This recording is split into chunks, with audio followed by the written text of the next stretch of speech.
dapat ini, wajahnya semua dapat ini. Iya, mantap.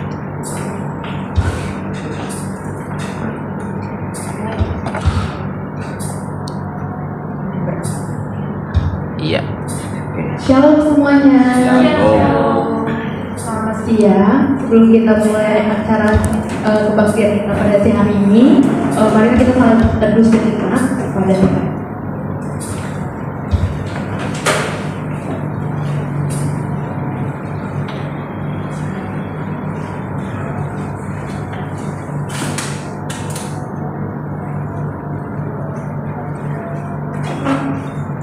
Oke, kita mulai saja. Kita masuk dengan menaikkan satu pujian yang berjudul Dirimu Seperti Saja.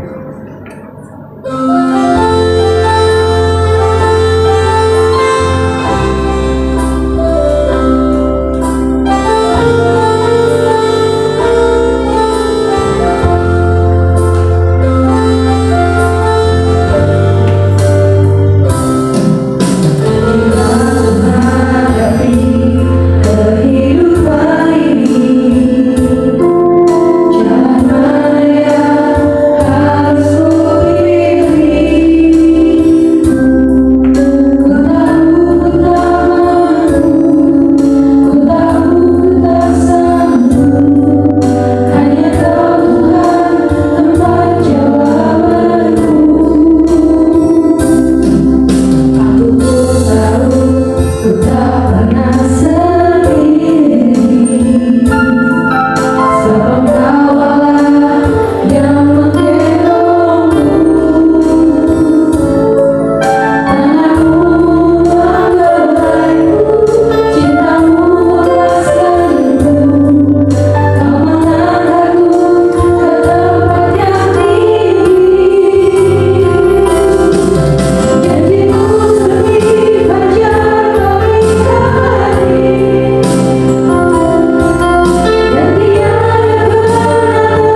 di hari Sabtu siang ini. Berkatilah Tuhan setiap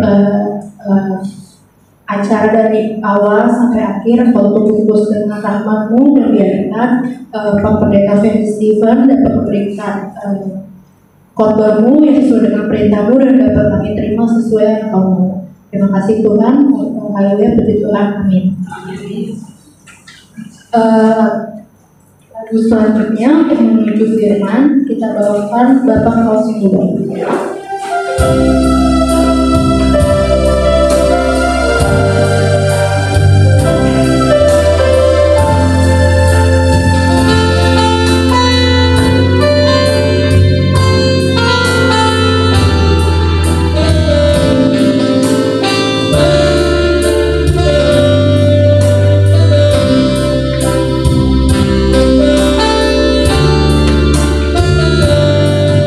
Lama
ke lagu selanjutnya. Kita nyanyikan lagu Waktu Tuhan.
Kita akan satukan segenap hati kita, Bapak Ibu sekalian, membuat firman Tuhan. Kita bersama-sama. Bapak di surga, Bapak yang baik, Bapak yang kami sembah, kami puja, dalam nama Tuhan Yesus Kristus, terima kasih untuk siang ini Tuhan. Di tengah segala kesibukan kami dalam bekerja dan juga melakukan semua aktivitas kami, Tuhan masih memberikan sebuah waktu dan kesempatan yang sangat baik di mana kami masih bisa beribadah dan bersekutu di siang ini. Tuhan kuduskan dan sucikan segenap tubuh, jiwa dan roh kami supaya damai sejahtera-Mu selalu ada di hati kami dan juga sukacita Tuhan menjadi kekuatan dalam setiap kehidupan kami. Manakala kami akan menerima firman Tuhan, Tuhan mempersiapkan hati dan pikiran kami supaya kami bisa menangkap dengan jelas firman Tuhan ini dan kami bawa dalam segenap aspek kehidupan kami untuk kami bisa aplikasikan dalam setiap pergumulan demi pergumulan yang kami sedang hadapi. Terima kasih Tuhan, sampaikanlah firman Tuhan dengan singkat dan sederhana supaya kami yang hadir pada siang ini, kami semua diberkati oleh Tuhan. Hanya di dalam nama-Mu Tuhan Yesus Kristus. Haleluya. Amin. Puji Tuhan, shalom Bapak Ibu semuanya. Siang ini terima kasih buat kesempatan saya bisa kembali melayani Anda semuanya ya. Oke, sudah ada di situ. Seperti lagi yang kita naikin tadi, kita akan bahas satu hal yang sederhana siang ini ya. Waktu Tuhan. Waktu Tuhan, satu frase singkat waktu Tuhan yang udah sering kita baca, kita dengar khotbahnya, kita nyanyiin ya.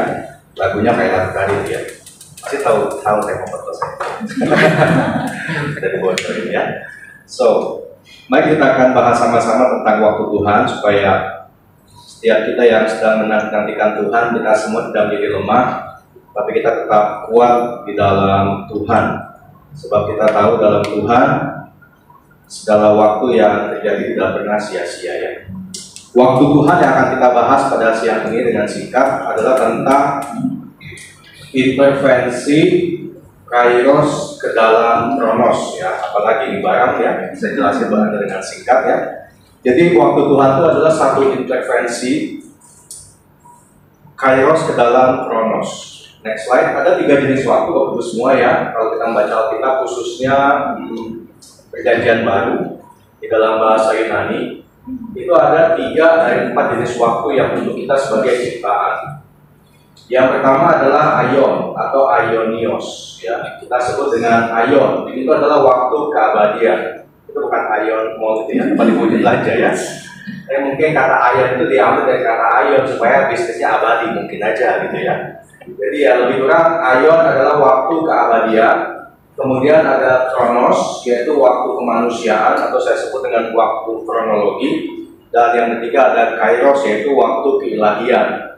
Jadi waktu Tuhan itu sebenarnya adalah bagaimana kairos, waktu Tuhan, intervensi ke dalam kronos, waktu manusia, di dalam cradle-nya atau dalam palungan yang namanya aion atau waktu keabadian. Di luar itu ada yang keempat namanya aidios, itu waktunya Tuhan. Waktunya Tuhan di luar daripada abadi ya. Jadi kekekalan manusia dengan kekekalan Tuhan itu lain. Kalau kekekalan Tuhan dipakai kata aidios, kalau manusia kekal sih kekal, tapi kita aionios. Artinya gini, kita diciptakan dalam Tuhan ciptaan baru, punya hidup yang kekal gitu ya. Tapi hidup kekal kita tuh tetap bisa diukur dari mana? Dari tanggal lahir kita. Pandi punya tanggal lahir, tapi nggak punya tanggal binasa. Tanggal mati mungkin ada, tapi nggak bisa binasa. Artinya sekekal-kekalnya kita manusia tetap bisa dihitung kok berapa miliar atau triliun tahun kita punya usia dalam keabadian. Namanya dihitungnya abad ke abad, abadi. Tapi kalau Allah itu nggak ada ujung, nggak ada pangkal, itu bedanya. Kita nggak ada ujungnya, tapi ada pangkalnya. Tanggal lahir kita. Allah, Alfa dan Omega, nggak ada ujungnya, nggak ada pangkalnya. Makanya kekekalan Allah nggak bisa dihitung waktunya. Tapi kekekalan kita bisa dihitung dari abad ke abad. Itu untuk membedakan. Nah, yang dimaksud dengan waktu adalah apapun yang terjadi di hidup kita, semuanya ada dalam aion itu. Saya jelaskan sedikit ya, next. Aion adalah waktu keabadian. Ini adalah masa atau zaman dalam kurun waktu keabadian manusia atau yang kita sebut dengan kekekalan manusia, di mana baik kronos maupun kairos mengambil tempat kejadian di dalamnya. Jadi aion itu ada awalnya, ada akhirnya. Awalnya adalah alfa, akhirnya adalah omega. Jadi seperti Allah itu merangkul gitu ya, atau merengkuh waktu yang ada dari awal sampai akhir dalam aion. Di luar itu aidios. Jadi tangan Allah itu cukup lebar, cukup panjang untuk menggenggam keabadian waktu manusia. Maka apapun yang terjadi di hidup kita itu semuanya ada dalam pelukan tangan Tuhan. Itu yang kita mesti percaya. Gak ada sesuatu keluar daripada agenda Tuhan, itu gak ada. Gak ada sesuatu terjadi Tuhan kaget. Kok bisa begitu ya? Gak ada. Jadi Allah itu tangan kanannya adalah alfa, tangan kirinya adalah omega, dan kita tuh hanya menjalani di antara kedua tangan Allah yang saya sebut dengan keabadian itu. Jadi hanya Allah satu-satunya pribadi yang berada di atas waktu. Dia menggenggam waktu. Kita manusia dan semua ciptaan termasuk malaikat ada dalam genggaman waktu. Jadi waktu adalah tanda kutip Tuhan kedua. Tidak ada ciptaan bisa mengalahkan yang namanya waktu. Tidak bisa. Apalagi mengalahkan Allah. Jadi aion adalah waktu keabadian di mana Allah berkarya dan gak ada sesuatu pun yang rahasia. Walaupun bagi kita tentu banyak rahasia, tapi bagi Allah dialah alfa dan omega. Kalau Allah pegang huruf A sampai huruf Z, maka apa yang ada di B, C, D, E, F, G, H itu semua Allah tahu. Itu ilustrasinya. Makanya disebut alfa dan omega. Awal dan akhir, awal keabadian dan akhir keabadian. Maka apapun yang ada dan terjadi dan muncul di antara kurung awal dan akhir keabadian, itu ibarat huruf B, C, D, E, F, G, H dan seterusnya, itu Allah tahu. Tidak ada hal yang rahasia buat Allah. Itu harusnya membuat kita percaya bahwa Allah pegang kendali atas waktu di hidup kita. Amin. Oke, next. Kemudian ini ayatnya Matius 28 ayat 20, dan ajar mereka melakukan segala sesuatu yang telah kuperintahkan kepadamu, dan ketahuilah aku menyertai kamu senantiasa sampai kepada aionios, akhir zaman, sampai pada keabadian di ujung sana yang nggak ada ujung pangkalnya, nggak ada ujungnya tapi ada pangkalnya, maksudnya gitu ya. Jadi Allah menyertai kita sampai akhir zaman, sampai selama-lamanya dalam terminologi keabadian. Next. Yang kedua, kronos. Ini waktu manusia. Waktu kefanaan atau waktu kemanusiaan saya sebut dengan kronologi. Kenapa? Sebab dari kata kronos muncul kata kronologi. Manusia hidup diatur oleh kronologi. Habis pagi pasti siang, habis siang pasti sore, habis sore pasti malam. Kita nggak bisa lompat dari pagi tiba-tiba ke malam. Walaupun pagi di kantor otak kita udah malam, itu akibat misalnya gitu ya. Tapi tetap kita kan mesti jalani jam demi jam. Kita nggak bisa lewati momen-momen yang kita mesti lewati yang namanya kronologi. Ini adalah waktu yang bisa diukur secara kronologis yang berjalan dalam kalender manusia, melibatkan jam, hari, minggu, bulan, tahun. Ini sifatnya kuantitatif. Kita ini lagi ngumpulin waktu yang kita habiskan dalam dunia ini. Setiap kita punya usia masing-masing kan, makanya sifatnya kuantitatif. Kita tuh ngumpulin tuh. Tapi kan waktu ngumpulin, apa kita cuma ngumpulin atau ngabisin waktu aja? Sebenarnya kan kalau kita ulang tahun bukannya panjang umurnya ya, panjang supaya kan pendek umurnya. Kamu udah habisin satu kuota usia lagi ya nggak sih? Kan kita dikasih kuota 70 sampai 80 tahun, bisa lebih bisa kurang kan? Kalau kita baru 20 tahun ya masih 50 tahun ya kuotanya. Kalau 50 tahun kan sisa berapa? Ya kan gitu ya. Jadi bukan makin panjang tapi makin pendek. Makanya kita yang hidup dalam setiap kronologi waktu pasti ada sesuatu dalam setiap rutinitas yang kita lakukan gitu ya. Yang namanya kronologi itu menurut saya ya, hidup itu membosankan. Kalau menurut saya gitu ya.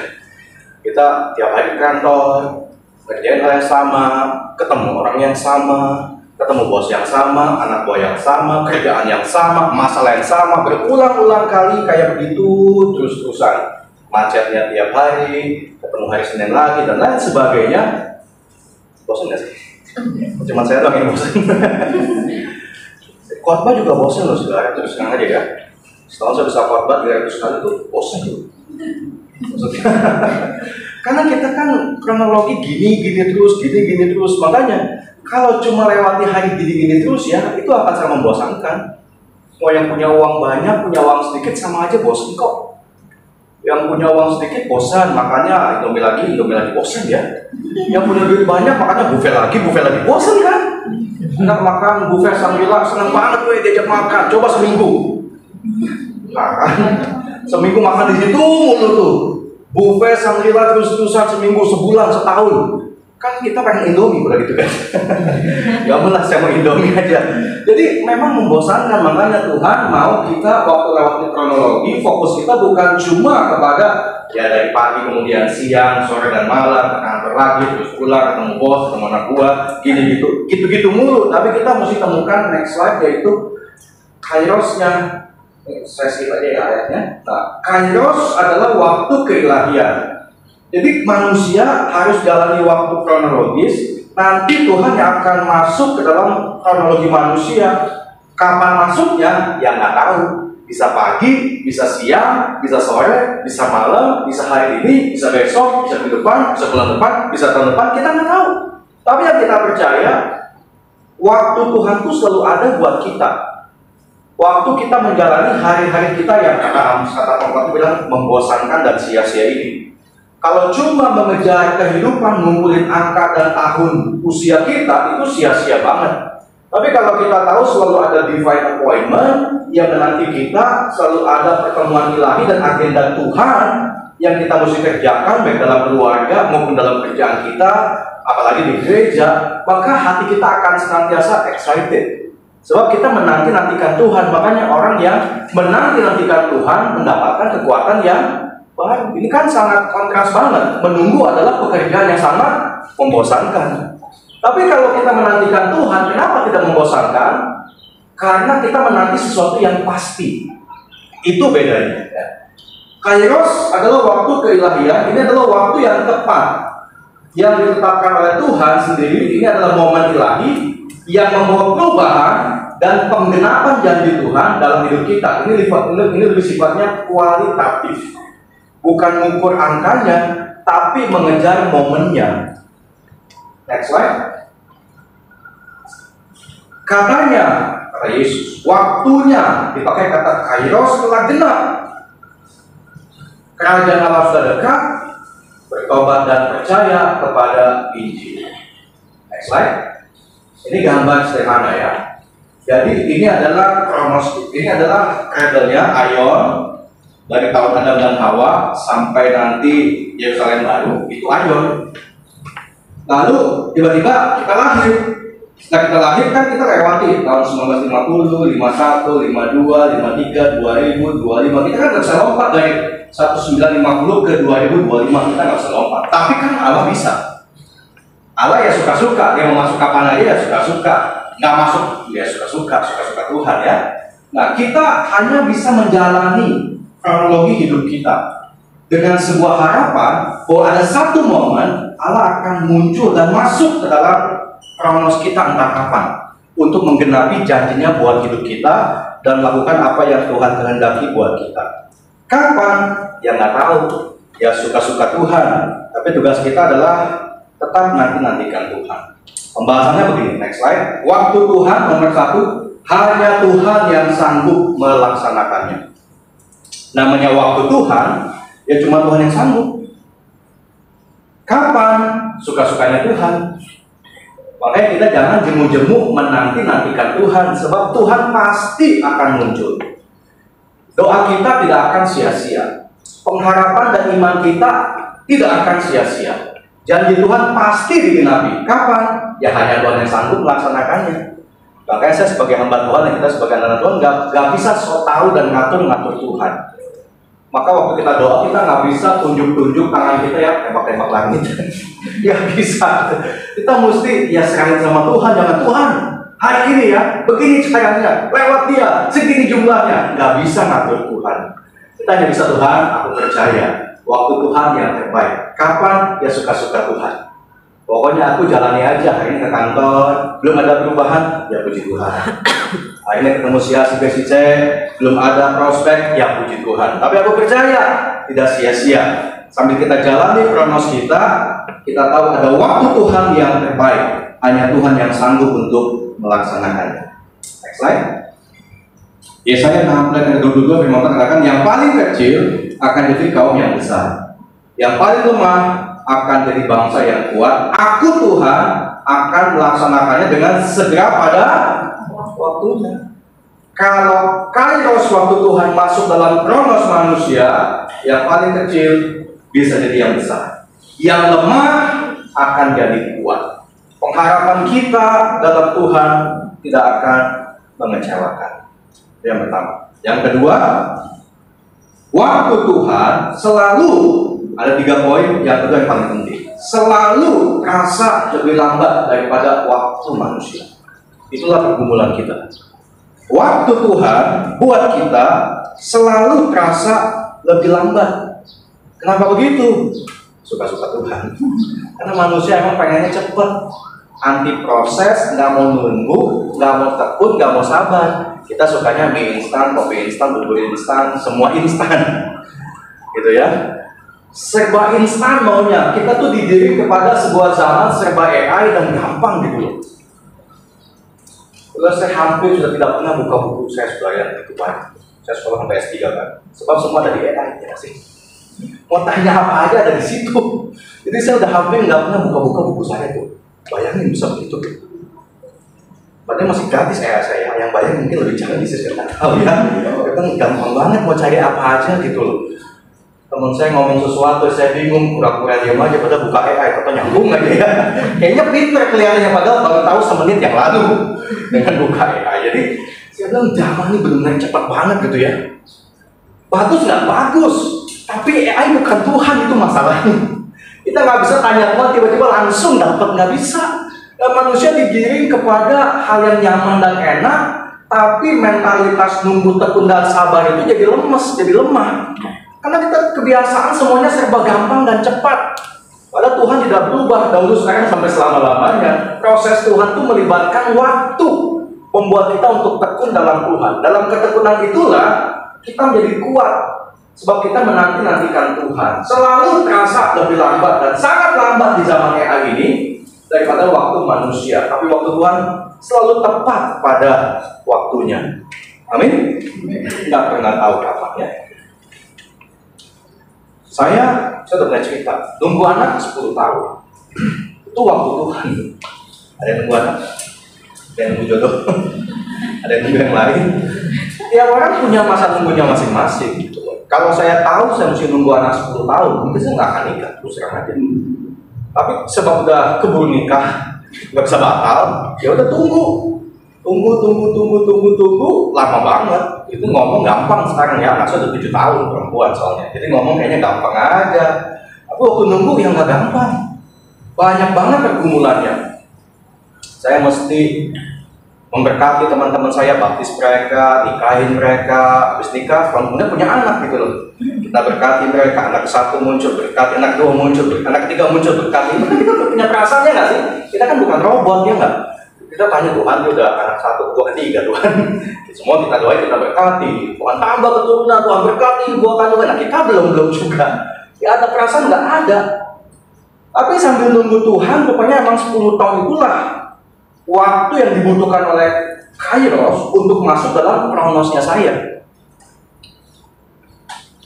Suka-sukanya Tuhan, saya nggak bisa atur Tuhan. Sekarang udah punya anak 7 tahun, orang tanya lagi, yang kedua apa? Yang kedua, dia nggak tahu kita nunggu kronos di dalam Kairos itu susah banget ya.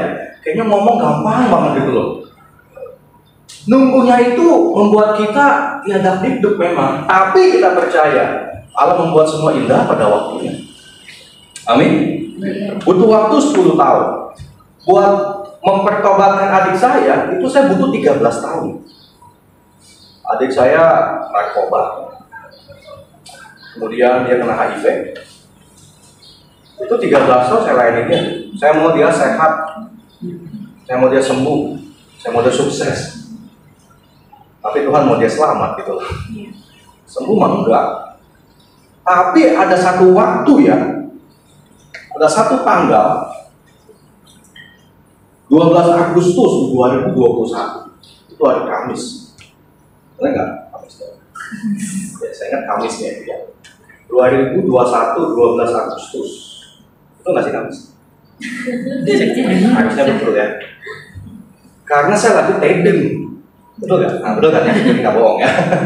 Itu kan lagi zaman COVID ya. Lagi zaman COVID. Saya lagi taping khotbah tuh. Buat khotbah hari Minggu, itu emang Kamis tuh hari taping saya. Seharian saya di ruang rekaman. Adik saya tuh didiagnosa HIV itu 2008. Dia pakai narkoba tahun 2000. Inkubasinya itu antara 5 sampai 10 tahun. Jadi ya singkat cerita pokoknya banyak drama dengan adik saya yang bungsu itu. Dan dia akhirnya reaktif, dinyatakan positif.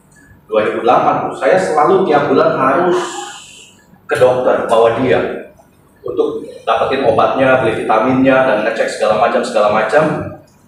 Ya 5 tahun pertama dari 2008, 9, 10, 11, 12, 13 baik-baik saja.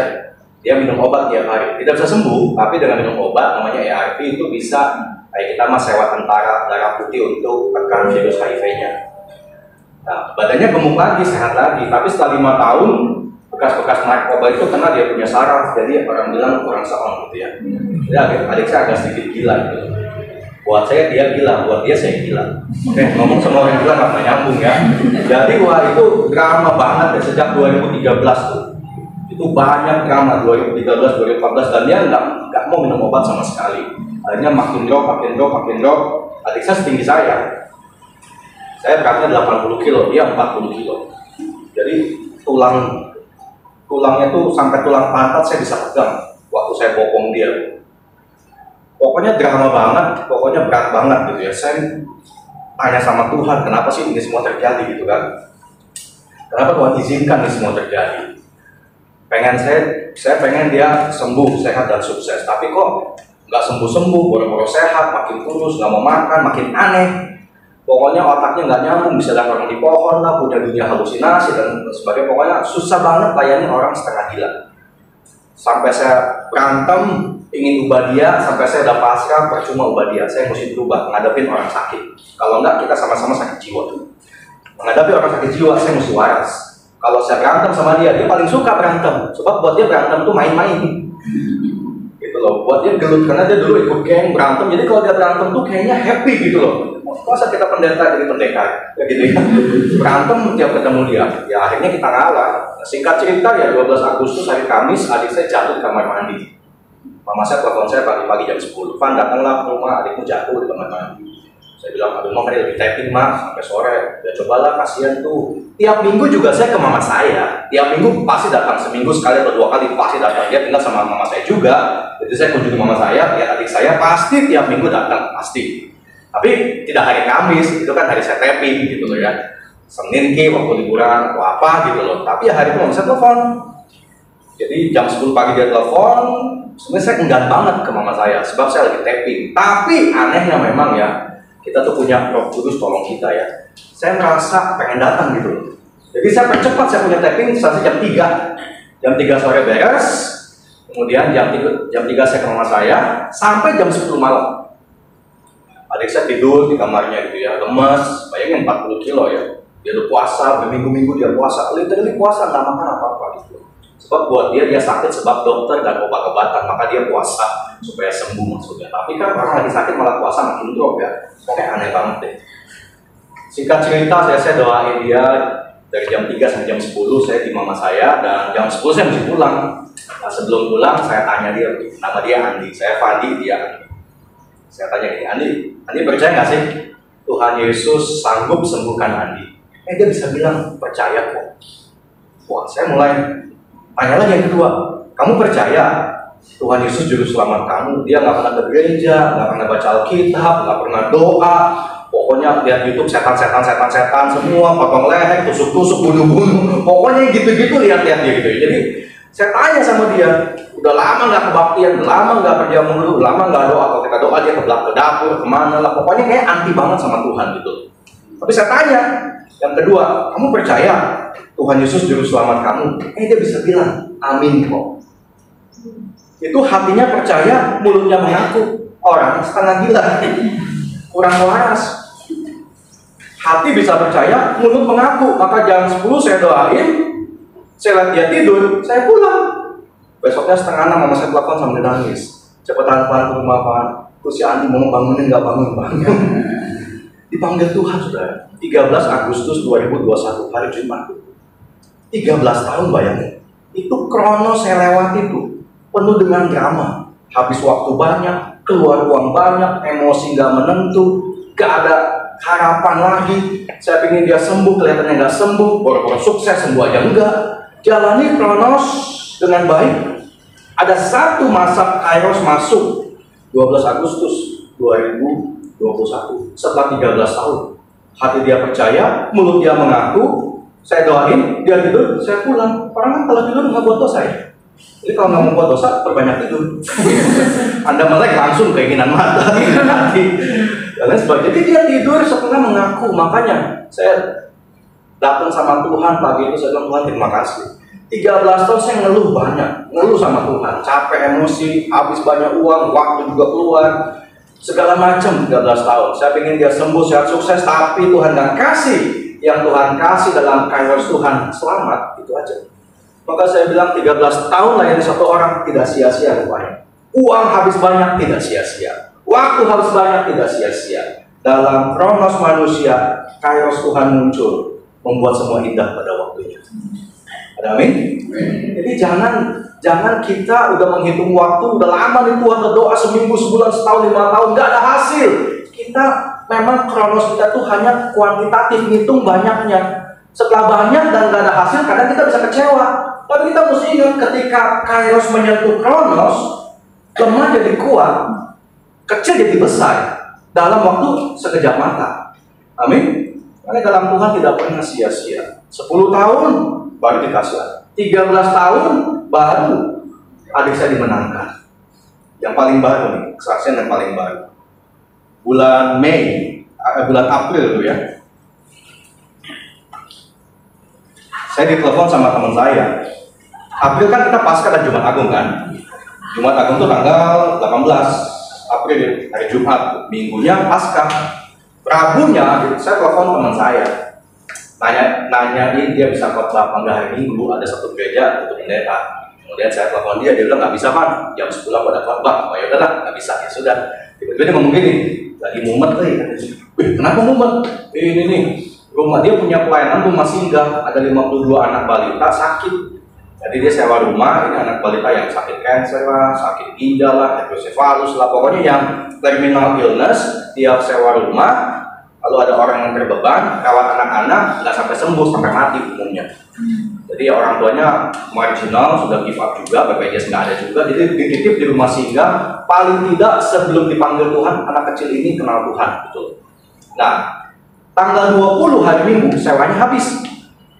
Itu hari Rabu. Ngomong sama saya, dia mumet.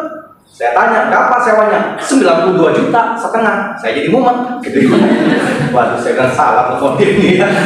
Dia cerita bebannya sama saya jadi mumet juga. Tapi saya bilang, ini mau urusan dia, bodo amat gitu ya. Saya nggak mau pusing lah. Itu Rabu tuh. Jadi saya diam aja, nggak action apa-apa daripada saya mumet juga. Dari mana cari duit ya? 4 hari 90 juta dari mana gitu kan? Kamis dia WA saya lagi. Dia kirimin foto anak-anaknya. Waktu saya lihat foto anak-anak, wah saya juga nggak tega sih. Itu anak-anak balita yang sakit-sakit semua, kasihan banget gitu. Lalu saya bilang sewa yang lebih kecil aja. Aduh sayang Pak, di rumah agak gede, kamarnya ada 12. Jadi anak-anak bisa dikelompokin tuh, satu kamar 3-4 anak supaya nggak ganggu yang lain. Sebab anak-anak kalau sakit rewel. Ya, kalau sewa lagi ntar kamarnya cuma 2 buat 50 anak, atau gimana? Jadi saya bilang ya benar juga ya. Saya bilang coba deh. Besok saya khotbah satu gereja, saya bilang di Jakarta Barat, saya khotbah 2 kali. Saya cuma pendeta undangan doang, gitu ya. Saya juga gimana gitu rasanya ya. Saya bilang gua khotbah 2 kali deh. Di khotbah pertama ada jeda 1,5 jam, saya ngomong sama penatuannya di sana. Saya bilang, ya benar. Khotbah pertama jam 7 selesai jam 9. Khotbah kedua jam 10. Itu 1 jam tuh saya ngobrol sama penatua mereka. Pak gimana Pak gereja di sini? Pelayanan diakonnya gimana? Saya mau sharing boleh nggak? Puji Tuhan mereka bilang, ya boleh Pak kalau mau sharing gitu. Ya udah, dapat lampu hijau kan, namanya tamu kan izin dulu dong ya. Saya ceritalah sama dia, sama gereja itu. Setelah saya khotbah, di ujung khotbah saya tampilin gambar anak-anak. Sebenarnya ada pelayanan Bapak Ibu ya. Hari Minggu sewanya habis 92 juta. Saya bilang mereka nggak ada uang, kasnya cuma ada 35 juta. Jadi shopnya banyak banget. Ya saya nggak minta uang sih, tapi kalau tergerak ya boleh bantu. Saya bilang gitu ya, kita sopan-sopan lah ya. Saya malu banget pada itu ya. Jadi saya foto pakai bobok saya tutup muka saya ya. Demi anak-anak saya bilang ya. Aduh saya paling malu kalau foto minta itu paling malu. Tapi karena foto anak-anak itu saya nggak tega. Yaudah, itu aja lah. Pokoknya minta dengan sopan dan nggak ngemis. Kasih boleh, nggak kasih ya udah. Pokoknya I do my best. Terserah Tuhan. Memang cuma di situ saya punya kesempatan khotbah hari Jumat, Sabtunya libur, Minggunya Paskah. Jadi cuma hari itu aja saya punya kesempatan. Ya udah, I do my best. Saya bilang begitu. Selesai, tuh pulang lah gitu ya. Jadi saya nggak telepon teman saya biarin aja lah. Itu Jumat siang, ke sore ke malam saya biarin. Masuk Sabtu pagi, siang, sore, malam jam 9. Iseng-iseng lah, kan besok mesti bayar gitu ya. Saya juga pengen tahu. Saya telepon teman saya, coba deh cek rekening gereja ada berapa. Oh ya, gue cek ya katanya. Dia cek tuh. Waktu dia cek, wih puji Tuhan Van, ada berapa? 128 juta setengah sudah. Dalam 1 hari itu dapat 93 juta. Yang dia butuh 92 juta setengah. Tuhan kasih 93 juta setengah. Lebih 1 juta tuh. Saya, aduh Tuhan, puji Tuhan ya. Coba kalau saya nggak khotbah dan ngomong. Saya cuma kronologi aja, jadwal khotbah, pulang, membosankan. Tapi kita mesti tahu agenda Tuhan itu apa dalam kronologi kita. Ya mungkin memang Tuhan mau saya ngomong di ibadah kedua itu. Ngomong sebentar aja, nggak ada paksaan, enjoy, sopan, elegan, gentleman, ya cerita aja, bagi visi, pulang. Kalau Tuhan emang jamah hati orang, itu namanya kairos Tuhan masuk ke kronos kita semua. Ada amin. Jadi kadang-kadang butuh 10 tahun, kadang butuh 13 tahun, kadang butuh semalam juga. Suka-suka Tuhan. Nggak harus mesti panjang, kadang cepat, kadang-kadang nggak cepat, ya panjang juga. Ya udahlah, serahkan sama Tuhan aja. Ada amin? Amin. Terakhir, skip ya. Waktu Tuhan pasti akan indah pada waktu. Mau itu panjang, mau itu pendek, mau cepat atau lambat, fokus kita pada ya semua pasti indah pada waktu. Lebih cepat nggak baik, lebih lambat juga nggak baik. Selalu on time, in God's time. Amin. Ayatnya boleh kita baca yang terakhir. Baca sama-sama ya, 2, 3. Ia membuat segala sesuatu indah pada waktunya, bahkan ia memberikan kekekalan dalam hati mereka. Tapi manusia tidak dapat menyelami pekerjaan yang dilakukan Allah dari awal sampai akhir. Ia membuat semua indah pada waktunya, yaitu ketika Kairos intervensi ke dalam kronosnya manusia. Ia memberikan kekekalan aion dalam rangka aion waktu keabadian. Jadi Allah memang always in control. Allah selalu kendalikan segala sesuatu. Maka kita sebagai anak-anak Tuhan tetaplah percaya pada waktu Tuhan, proses Tuhan, yang mana semuanya terbaik. Allah membuat semua indah pada waktu itu. Amin. Tuhan berkati kita semuanya ya. Tundukkan pada kita akan doa sama-sama.